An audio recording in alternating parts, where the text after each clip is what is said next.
Hello, traders. FX Pip Collector here. Today is Monday, July 22nd. I'm going to be analyzing the pound yen, starting on the monthly, working my way down to the 1 hour time frame for the full top down analysis. So, on the pound yen monthly, I still think this is so extremely clear on these higher time frames that it's a 1, 2, 3, and we are at the 178% Fibonacci extension of wave 1, which is definitely a likely area for wave 3 to end. But you need to understand that even if it does end the wave 3, the next move down is very likely to be a correction that will probably last at least 6 or 8 months. And then we'll probably get another push up. And like I was explaining, this is the monthly time frame, so this is all going to take a very, very long time to play out.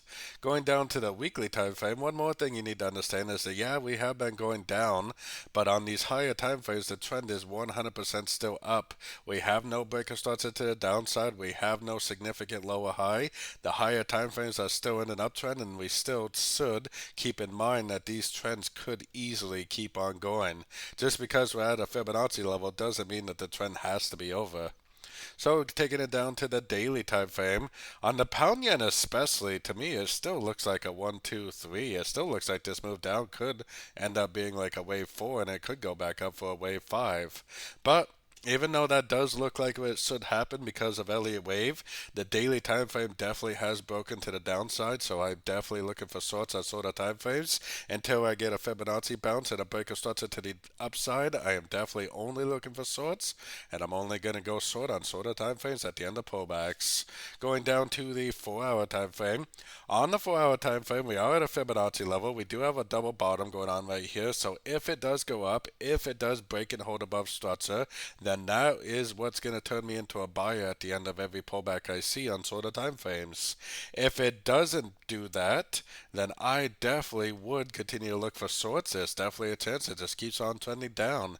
I'm taking it one step at a time. If it goes up and breaks structure, that's fine. I'll start looking for longs. If not, I'll continue to look for shorts. Going down to the 1 hour time frame, I'm definitely looking for shorts in a downtrend right now. If I see some sort of a three-way pullback and a pulse move down, a lower high, then I definitely will go short again for the continuation of the downtrend.